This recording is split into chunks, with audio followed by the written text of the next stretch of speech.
গভীর রাতে ইমাম সাহেবের কামরায় সুন্দরী হিন্দু যুবতী মেয়ে আসলো। তারপর যা ঘটল তা আপনার শরীরের পশম দাঁড় করিয়ে দেবে। প্রাচীন শহরের এক প্রান্তে বিশাল মসজিদ, আর তার সাথেই লাগোয়া ইমাম সাহেবের হুজরাখানা। এই হুজরাখানায় থাকেন যুবক ইমাম, যার নাম আহমাদ। বয়সে তরুণ হলেও জ্ঞানে ও প্রজ্ঞায় শহরের বৃদ্ধরাও তাকে মান্য করে। একদিন গভীর রাতে যখন সবাই ঘুমে, আহমাদ তখন হারিকেনের নিভু নিভু আলোয় কিতাব পড়ছিলেন। হঠাৎ দরজায় কড়াঘাত শোনা গেল। আহমাদ উঠে ধীরে ধীরে দরজার দিকে এগিয়ে গেলেন এবং দরজা খুললেন। দরজা খুলতেই ঘরের ভেতরে আছড়ে পড়ল এক যুবতী নারী। আহমাদ দ্রুত সরে গেলেন। নারীটি মেঝেতে পড়েই হাঁপাতে লাগল। তার পরনে দামি রেশমি কাপড়, গলার হার আর হাতের চুড়িগুলো সাক্ষ্য দিচ্ছে সে সাধারণ ঘরের কেউ নয়। তবে তার পোশাকের ধরন আর কপালে লেপ্টে থাকা সিঁদুরের অবশিষ্ট দাগ বলে দিচ্ছে সে হিন্দু সম্প্রদায়ের। আহমাদ দ্রুত দৃষ্টি নামিয়ে নিলেন, কিন্তু নারীটি ঝট করে উঠে আহমাদের পা জড়িয়ে ধরল এবং বলল, দয়া করুন, আমাকে বের করে দেবেন না, ওরা আমাকে মেরে ফেলবে। এটা শুনে আহমাদ বললেন, আপনি কে? এই গভীর রাতে একজন গায়রে মাহারাম নারী আমার হুজরাখানায়? এটা অসম্ভব, আপনি এখনই এখান থেকে যান। নারীটি তখন কান্নাজড়িত কণ্ঠে বলল, হুজুর, আমি জানি এটা পাপ, আমি জানি এটা আপনার ধর্মের নিয়ম নয়, কিন্তু আমি নিরুপায়। আমি শহরের প্রধান বণিকের মেয়ে, আমার নাম নীলা। আজ রাতে শহরের শাসনকর্তা আমার বাবাকে হত্যা করেছে। সে এখন আমাকে খুঁজছে। আমি যদি এখন বাইরে যাই, ওরা আমাকে ছিঁড়ে খাবে। দয়া করুন, শুধু আজকের রাতটুকু। মেয়েটির কথা শুনে আহমাদ থমকে গেলেন। শহরের শাসনকর্তা জালেম খান এক অত্যাচারী শাসক। তার লোলুপ দৃষ্টি থেকে এই শহরের কেউ নিরাপদ নয়। কিছুক্ষণ পর আহমাদ বললেন, কিন্তু এখানে আপনার থাকা নিরাপদ নয়। কেউ যদি দেখে ফেলে তবে আমার এবং আপনার উভয়েরই মৃত্যুদণ্ড হবে। সমাজ এটা মেনে নেবে না। তখন নীলা কাঁপতে কাঁপতে বলল, মৃত্যু তো বাইরেও অপেক্ষা করছে। আপনার এখানে থাকলে অপবাদ জুটবে, কিন্তু বাইরে গেলে আবার ইজ্জত আর প্রাণ দুটোই যাবে। আমি শুনেছি মুসলমানরা আমানত রক্ষা করে। আমি আজ আপনার কাছে আমানত। আপনি কি আমাকে হায়েনাদের হাতে তুলে দেবেন? এটা শুনে যুবক আহমাদের কপালে চিন্তার ভাঁজ পড়ল। একদিকে কঠোর ধর্মীয় অনুশাসন ও সামাজিক নিয়ম, অন্যদিকে একজন বিপদগ্রস্ত নারীর সম্ভ্রম ও জীবন রক্ষা। ইসলাম অসহায়ের সেবাকে সর্বোচ্চ গুরুত্ব দেয়, কিন্তু প্রেক্ষাপটটি অত্যন্ত জটিল। তাই আহমাদ দ্রুত সিদ্ধান্ত নিলেন, যা হবার হবে, কিন্তু তিনি সহযোগিতা করবেন। তিনি দরজাটি শক্ত করে বন্ধ করে দিলেন এবং মোটা কাঠের খিল তুলে দিলেন। তারপর তিনি নীলাকে বললেন, শোনেন, আমি আপনাকে আশ্রয় দিচ্ছি, কিন্তু শর্ত আছে। ফজরের আজানের আগেই আপনাকে এখান থেকে চলে যেতে হবে। আর আমি যতক্ষণ এই ঘরে আছি, আপনি ওই কোণে পর্দার আড়ালে থাকবেন, ভুলেও সামনে আসবেন না। এটা শুনে নীলা কৃতজ্ঞতায় মাথা নাড়ল। তারপর সে দ্রুত গিয়ে ঘরের কোণে রাখা পুরনো পর্দার আড়ালে নিজেকে লুকিয়ে ফেলল। অতঃপর আহমাদ আবার তার কিতাবের সামনে বসলেন, কিন্তু তার মনোযোগ আর কিতাবে নেই, তার কান বাইরের শব্দের দিকে। এভাবে মিনিট 10 পার হলো। তারপর শোনা গেল ঘোড়ার খুরের আওয়াজ, অনেকগুলো ঘোড়া। এতে আহমাদের বুক কেঁপে উঠল। জালেম খানের সৈন্যরা চলে এসেছে। তারা বাহির থেকে বলছিল, ইমাম সাহেব, দরজা খুলুন। আহমাদ শান্ত থাকার চেষ্টা করলেন এবং উঠে দরজার কাছে গেলেন, কিন্তু খুললেন না। ভিতর থেকে বললেন, কে? এত রাতে আল্লাহর ঘরে কি চাই? তখন বাইরে থেকে এক সেনাপতি হেঁকিয়ে বলল, আমরা শাসনকর্তার লোক। খবর পেয়েছি এক বিধর্মী মেয়ে পালিয়ে এই দিকে এসেছে। কেউ একজন দেখেছে সে মসজিদের সীমানায় ঢুকেছে। দরজা খুলুন, আমরা তল্লাশি করব। এটা শুনে আহমাদ শক্ত গলায় বললেন, এটি মসজিদ, আল্লাহর ঘর। এখানে কোনো অপরাধী বা পলাতক নেই। আমি ইবাদত করছি, ব্যাঘাত ঘটাবেন না। এটা শুনে সেনাপতি অট্টহাসি দিয়ে বলল, ইবাদত পরে হবে, আমাদের কাছে খবর পাকা। আপনি যদি দরজা না খোলেন, আমরা ভেঙে ভেতরে ঢুকব। আর যদি মেয়েটাকে আপনার ঘরে পাওয়া যায়, তাহলে ইমামতির স্বাদ আমরা মিটিয়ে দেব। আহমাদ তখন তাকালেন সেই কোণের দিকে, যেখানে নীলা লুকিয়ে আছে। মেয়েটি ভয়ে কুঁকড়ে আছে নিশ্চয়ই। অতঃপর আহমাদ ভাবলেন, যদি ওরা ভেতরে ঢোকে, তবে কেবল মেয়েটিই ধরা পড়বে না, বরং একজন ইমামের ঘরে বিধর্মী মেয়েকে পাওয়ার অপরাধে পুরো শহরে দাঙ্গা বেঁধে যাবে। মুসলমানদের সম্মান ধুলোয় মিশে যাবে। আবার মেয়েটিকে তাদের হাতে তুলে দেওয়া মানে তাকে ধর্ষণের মুখে ঠেলে দেওয়া। তাই আহমাদ সিন্দুকটার দিকে তাকালেন। ওটা বেশ বড়, ভেতরে কিতাব রাখা হয়। আহমাদ ফিসফিস করে বললেন, ওরা দরজা ভেঙে ফেলবে, আপনাকে এই সিন্দুকের ভেতরে ঢুকতে হবে। শ্বাস নিতে কষ্ট হবে, কিন্তু এছাড়া উপায় নেই। আমি ওদের বিদায় করার চেষ্টা করছি। এটা শুনে নীলা কোনো প্রশ্ন না করে দ্রুত সিন্দুকের ভেতর ঢুকে কুঁকড়ে বসল। তখন আহমাদ সিন্দুকের ডালা বন্ধ করে দিলেন, কিন্তু পুরোপুরি তালা দিলেন না, যাতে সামান্য বাতাস ঢুকতে পারে। তারপর তিনি তার গায়ের জুব্বাটি খুলে সিন্দুকের উপর ছড়িয়ে দিলেন এবং জায়নামাজ বিছিয়ে ঠিক সিন্দুকের সামনেই নামাজে দাঁড়িয়ে গেলেন। ঠিক তখনই মর্মর শব্দে দরজার খিল ভেঙে 3 জন সশস্ত্র সৈন্য হুজরাখানায় প্রবেশ করল। তাদের হাতে খোলা তলোয়ার। সেনাপতি সামনে এগিয়ে এলো। আহমাদ তখন নামাজে, তিনি নড়লেন না, সেজদায় পড়ে রইলেন। সেনাপতি পুরো ঘরটা তল্লাশি করল, কিন্তু কেউ নেই। তারপর সেনাপতির দৃষ্টি পড়ল সেজদারত আহমাদের সামনে থাকা বড় সিন্দুকটার দিকে, যার উপর আহমাদের জুব্বা রাখা। সেনাপতি সেখানে এগিয়ে গেল। সে তলোয়ারের আগা দিয়ে সিন্দুকের ওপর রাখা জুব্বাটা সরালেও আহমাদের সেজদা শেষ হল না। ঠিক সেই মুহূর্তে বাইরে থেকে আরেকজন সৈন্য দৌড়ে এলো এবং বলল, সেনাপতি সাহেব, খবর পাওয়া গেছে মেয়েটিকে নদীর ঘাটের দিকে দৌড়াতে দেখা গেছে, আমরা এখানে সময় নষ্ট করছি। তখন সেনাপতি একবার আহমাদের দিকে তাকালো, তারপর সিন্দুকের দিকে। তার মনে সন্দেহ তখনও যায়নি। তারপর সে বলল, আহমাদ সাহেব, নামাজ কি শেষ হবে না, নাকি নামাজ শেষ হলেই কোনো গোপন সত্য বের হবে? অতঃপর আহমাদ শান্তভাবে আল্লাহু আকবার বলে সোজা হয়ে বসলেন। তিনি সেনাপতির চোখের দিকে তাকিয়ে শান্ত স্বরে বললেন, আল্লাহর ঘরে আপনারা অস্ত্র নিয়ে প্রবেশ করেছেন, এটা কি শাসকের হুকুম, নাকি আপনারা আল্লাহর চেয়েও বড় কোনো ক্ষমতার অধিকারী হয়ে গেছেন? সেনাপতি তখন ধমক দিয়ে বলল, তর্ক করবেন না, সিন্ধুকে কি আছে? তখন আহমাদ বিন্দুমাত্র বিচলিত না হয়ে বললেন, কিতাব, আল্লাহর কালাম, আপনারা চাইলে খুলে দেখতে পারেন। তবে মনে রাখবেন, যদি সেখানে আপনারা যা খুঁজছেন তা না পান, তাহলে আল্লাহর ঘরের অবমাননার জন্য কিয়ামতের দিন জবাব দিতে হবে। আহমাদের কণ্ঠে এমন এক গাম্ভীর্য ছিল যে সেনাপতি মুহূর্তের জন্য থমকে গেল। সে ভাবল, একজন ইমাম মিথ্যা বলবে না। অতঃপর সেনাপতি সঙ্গীদের বলল, চল আমরা ঘাটে যাই, এখানে সময় নষ্ট করে লাভ নেই। অতঃপর সৈন্যরা বেরিয়ে গেল। যাওয়ার সময় ভাঙা দরজাটা দড়াম করে লাগিয়ে দিয়ে গেল।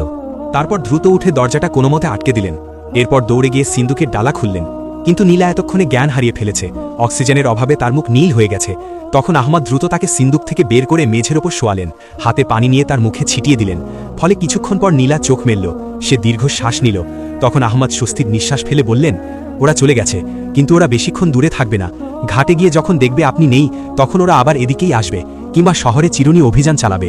এটা শুনে নীলা উঠে বসল এবং কৃতজ্ঞতার সুরে বলল, আপনি আমার প্রাণ বাঁচিয়েছেন, কিন্তু এখন আমি কোথায় যাব? আমার বাড়ি ওরা পুড়িয়ে দিয়েছে, আমার আত্মীয়রা ভয়ে কেউ দরজা খুলবে না।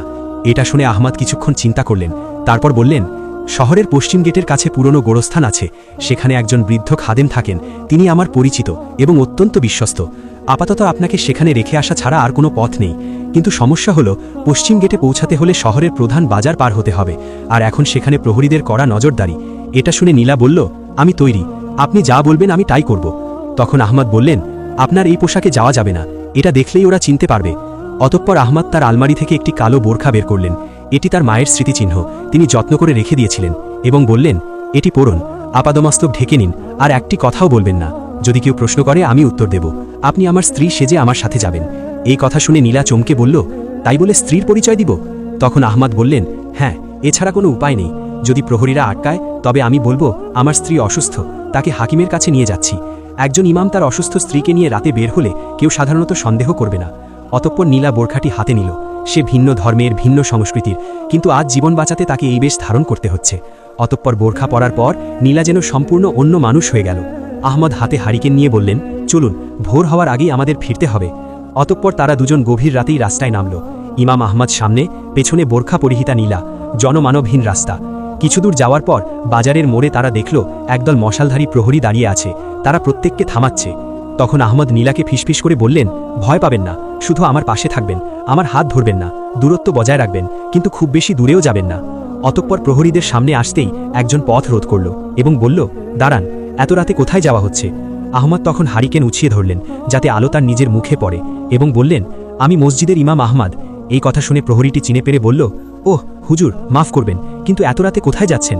আহমদ তখন শান্ত গলায় বললেন, আমার স্ত্রী হঠাৎ খুব অসুস্থ হয়ে পড়েছে, পেটে তীব্র ব্যথা, পশ্চিমপাড়ার হাকিম দাদুর কাছে নিয়ে যাচ্ছি, দেরি করা সম্ভব ছিল না।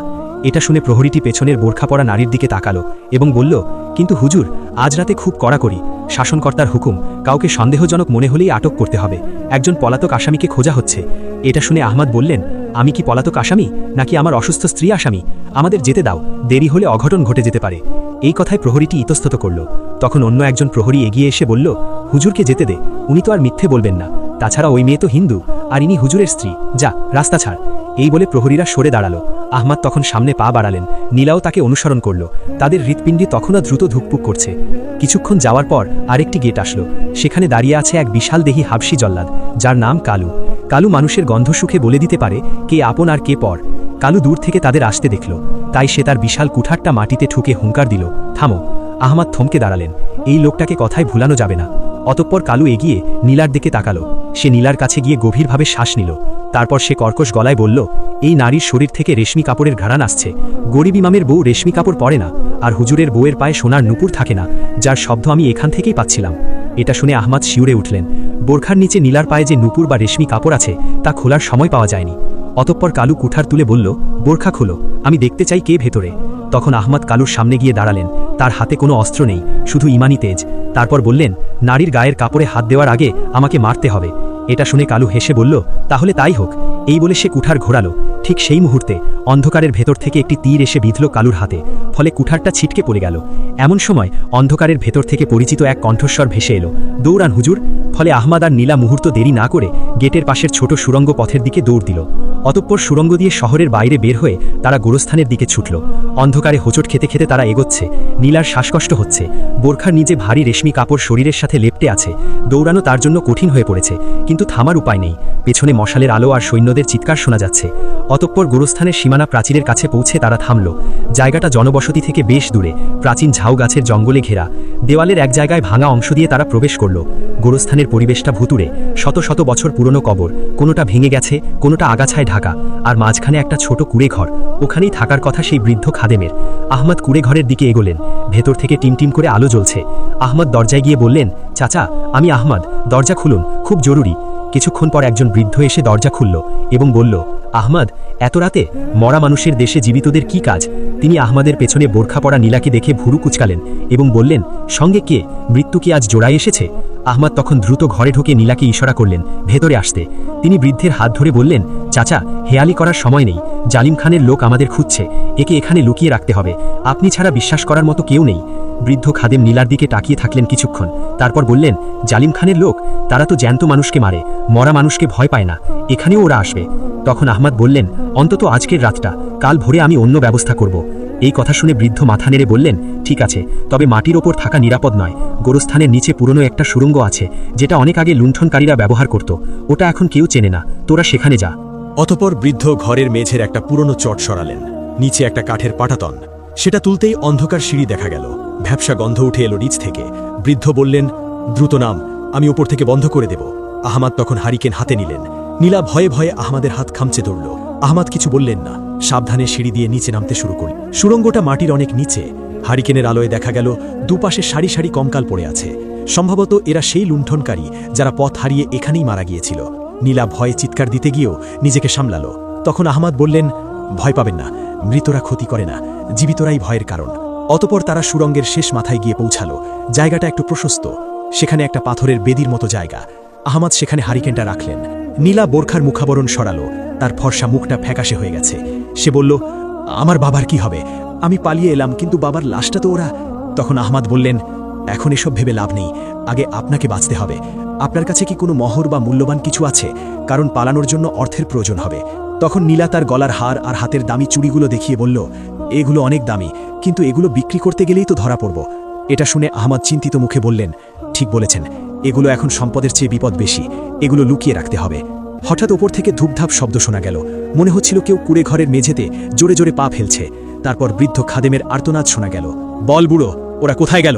আমরা দেখেছি ওরা এদিকেই এসেছে। এসব শুনে নীলা ভয়ে আহমদের দিকে তাকালো।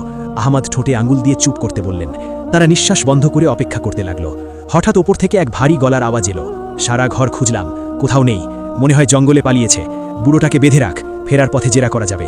সৈন্যরা বেরিয়ে গেলেও আহমদ নিশ্চিন্ত হতে পারলেন না। তিনি জানেন, জালেম খানের বিশেষ বাহিনী নেকড়ে দল এত সহজে হাল ছাড়ে না, তারা গন্ধ সুখে শিকার ধরে। এভাবে ঘণ্টাখানেক পর সব শান্ত হয়ে গেল। আহমদ বললেন, আমাদের এখান থেকে বের হতে হবে, কিন্তু সেই পথ দিয়ে নয় যেখান দিয়ে এসেছি। এই সুড়ঙ্গের অন্য কোনো মুখ থাকার কথা। তিনি হারিকেনটা নিয়ে দেওয়ালগুলো পরীক্ষা করতে লাগলেন। সুড়ঙ্গের শেষ প্রান্তে একটা দেওয়াল দেখে মনে হলো সেটা আলগা পাথর দিয়ে তৈরি। আহমদ ধাক্কা দিতেই একটা পাথর নড়ে উঠল। তারপর তিনি আর নীলা মিলে পাথরগুলো সরাতে লাগলেন। পাথর সরানোর পর ওপাশে দেখা গেল আরেকটা অন্ধকার পথ, কিন্তু সেখান থেকে বাতাসের ঝাপটা আসছে, মানে ওটা বাইরের দিকে গেছে। তাই আহমদ বললেন, চলুন এদিকেই যাওয়া যাক। অতপর তারা সেই নতুন পথ ধরে হাঁটলেন। পথটা ক্রমশ উপরের দিকে উঠেছে। অনেকটা পথ হাঁটার পর তারা একটা ঝোপের আড়ালে বের হলেন। জায়গাটা অচেনা, দূরে শহরের আলো দেখা যাচ্ছে, কিন্তু উল্টো দিকে। তারা শহরের প্রাচীরের বাইরে বেরিয়ে এসেছেন। তখন নীলা বলল, এটা কোথায়? আহমদ চারপাশ দেখে বললেন, এটা শয়তানের টিলা, এখান থেকে নদী খুব কাছে, আমাদের নদী পার হতে হবে। কিন্তু নদীর ঘাটে যাওয়ার আগেই তাদের পথ আটকালো এক ছায়ামূর্তি। ছায়ামূর্তিটি ঝাড়ের আড়াল থেকে বের এলো। তার হাতে ধনুক, মুখ কালো কাপড় দিয়ে ঢাকা। সে বলল, আমি জানতাম তোমরা এই পথেই বের হবে। কিন্তু কণ্ঠস্বরটি নারীদের মতো ছিল। তাই আহমদ সতর্ক হয়ে দাঁড়ালো। তুমি কে? তুমি কি গেটে সেই তীর ছুঁড়েছিলে? ছায়ামূর্তি তখন মুখের কাপড় সরালো। এক তেজোদ্দীপ্ত তরুণী, তার চোখের দৃষ্টি তীক্ষ্ণ। সে বলল, আমার নাম সারা, আমি জালেম খানের প্রাসাদে কাজ করি, কিন্তু আমি বিদ্রোহীদের গুপ্তচর। নীলা দেবীকে বাঁচানো আমার দায়িত্ব। এই কথা শুনে নীলা অবাক হয়ে বলল, তুমি আমাকে চেনো? তখন সারা বলল, আপনার বাবা আমাদের অনেক সাহায্য করতেন, তার মৃত্যুর খবর পেয়েই আমি বেরিয়ে পড়েছি। ইমাম সাহেব, আপনি অনেক ঝুঁকি নিয়েছেন, এখন দায়িত্ব আমার। এটা শুনে আহমাদ বললেন, তুমি একা পারবে না, জালেম খানের নেকড়ে দল তোমাদের গন্ধ পেয়ে যাবে, নদী পার হওয়া সহজ হবে না। তখন সারা বলল, নদী পার হওয়ার জন্য নৌকা তৈরি আছে, কিন্তু সমস্যা অন্য জায়গায়। জালেম খান শহরের সব মাঝিকে হত্যা করেছে, যাতে কেউ পালাতে না পারে। আমাদের নিজেদেরই নৌকা চালাতে হবে, তাছাড়া নদীতেও আজ রাতে রাজকীয় টহল চলছে। এই কথা শুনে আহমাদ বললেন, তাহলে উপায় কি? তখন সারা পকেট থেকে একটা মানচিত্র বের করল এবং দেখিয়ে বলল, শহরের উত্তরে একটা পুরনো ওয়ানির কল আছে, সেখান দিয়ে নদীর নিচে একটা গোপন ড্রেনেজ সিস্টেম আছে। ওটা দিয়ে আমরা সরাসরি নদীর ওপারে দুর্গে পৌঁছাতে পারবো না, তবে জঙ্গলে উঠতে পারবো, কিন্তু পথটা বিপজ্জনক, ওটা সাপ আর কুমিরে ভরা। তখন নীলা বলল, আমি আর পারছি না, আমার পা আর চলছে না। তখন আহমাদ বললেন, থামার সময় নেই, চলুন ওয়ানির কলের দিকে।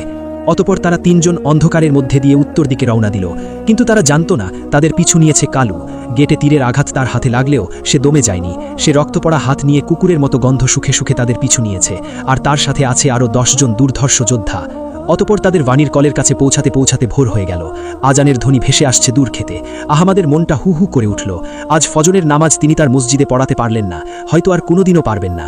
কিন্তু পুরনো ওয়ানির কলটা বিশাল পাথরের তৈরি, নিচ দিয়ে কালো নোংরা পানি নদীতে পড়ছে। তখন সারা বলল, আমাদের এই নোংরা পানির ভেতর দিয়েই যেতে হবে।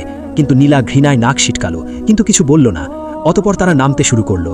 পানি কোমর সমান, প্রচণ্ড দুর্গন্ধ। হঠাৎ পেছনে একটা বিকট শব্দ হলো। কালু তার বাহিনী নিয়ে হাজির, চিৎকার করে বলল, ওরে শয়তানের বাচ্চারা, ভেবেছিস পালাতে পারবি? এই বলে সৈন্যরা তাদের ঘিরে ফেলতে শুরু করলো। সামনে নদী, পেছনে কালু, দুই পাশ বন্ধ। তখন আহমদ সানাকে বললেন, তোমরা ড্রেনের ভেতরে ঢোকো, আমি ওদের আটকাচ্ছি। এটা শুনে সারা বলল, অসম্ভব, আপনি মারা যাবেন। তখন আহমদ হেসে বললেন, ইমামের কাজ শুধু নামাজ পড়ানো নয়, জালিমের সামনে দাঁড়ানো। তোমরা যাও। প্রিয় বন্ধুগণ, পর্বটি আজকের মতো এই পর্যন্তই। পরবর্তী পর্ব দেখতে চাইলে ভিডিওটিতে লাইক দিয়ে কমেন্ট বক্সে জানিয়ে দিন। ভালো থাকবেন, আল্লাহ হাফেজ। কোনটা, মি নাকি এ ফ্লাওয়ার, এটা আপনারা কমেন্টে জানাবেন। আচ্ছা, তাহলে এইটা যেহেতু আমাদের active voice, she gave me a flower, আমি যদি চাই প্রথমে আমি এইটাকে সাবজেক্ট বানাবো। মি এই পাশে আসলে কি হবে? আই। এখন ভার্বের 2 নাম্বার রূপ আছে এখানে, তার মানে এটা পাস্ট ইনডিফিনিট টেন্স। তাহলে পাস্ট ইনডিফিনিট টেন্সে কি হবে? Was were, I was. এরপর গিভের 3 নাম্বার ফর্ম হচ্ছে give, gave, given, I was given. এইটার পরে এই যে বাকি যে অবজেক্ট, এটা বসায় দিতে হবে, I was given a flower. এরপর হচ্ছে বাই, বাই সি এর জন্য কি আসবে? Her, by her, I was given a flower by her. এটা হচ্ছে আমাদের ফার্স্ট রুল, আমরা একটা কমপ্লিট করলাম। সেকেন্ড আমি চাইলে এখন আমি মি এটাকে সাবজেক্ট করব না, এখন আমি এ ফ্লাওয়ারকে সাবজেক্ট করব। এখন কাকে সাবজেক্ট করব? এ ফ্লাওয়ারকে সাবজেক্ট করব। তাহলে এ ফ্লাওয়ার এবার সামনে নিয়ে আসলাম, এ ফ্লাওয়ার, এ ফ্লাওয়ার। এরপরে হচ্ছে এটাও তো সিঙ্গুলার, তাহলে সিঙ্গুলারের জন্য এখানে ওয়াজ হবে, এ ফ্লাওয়ার ওয়াজ। এটাও হচ্ছে ভার্বের 3 নাম্বার ফর্মে গিভেন আসবে। গিভেন, গিভেনের পরে অন্য আরেকটা যে অবজেক্ট বাকি ছিল, যেমন মি এখানে বাকি ছিল, মি এখন চলে আসবে, a flower was given me. তারপরে সেম আবার বাই হার। অর্থাৎ চেঞ্জটা কোথায় হচ্ছে? যখন আমি এই মি এখানে আনতেছি তখন ফ্লাওয়ারটা ভার্বের পরে বসতেছে, আর যখন ফ্লাওয়ার এখানে আনতেছি তখন মি ভার্বের পরে বসতেছে। সিম্পল, একদম সহজ। আশা করি এখন আর কোনো ভেজাল এটাই আপনার কাছে নাই। এটা ভার্বের পরে বসতেছে, ঠিক আছে? তো এখন যদি ক্লিয়ার হয় তাহলে একদম ফুল ক্লিয়ার, ক্রিস্টাল ক্লিয়ার এনিথিং লিখে কমেন্ট করে দেন। সবাই বলেছেন ডিরেক্ট অবজেক্ট হচ্ছে a flower, right. A flower হচ্ছে এখানে ডিরেক্ট অবজেক্ট, এটা ডিরেক্ট অবজেক্ট, ঠিক ধরেছেন সবাই। ক্লিয়ার হলে জানান, দ্রুত জানাবেন। হ্যাঁ, আমরা আরো অন্যান্য রুলস শিখবো।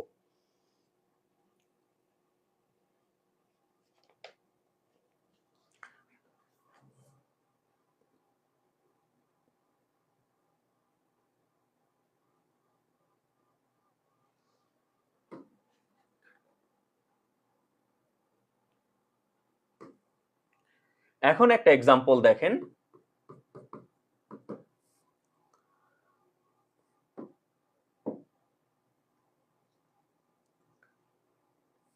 যদি বলি have you done the work, have you done the work.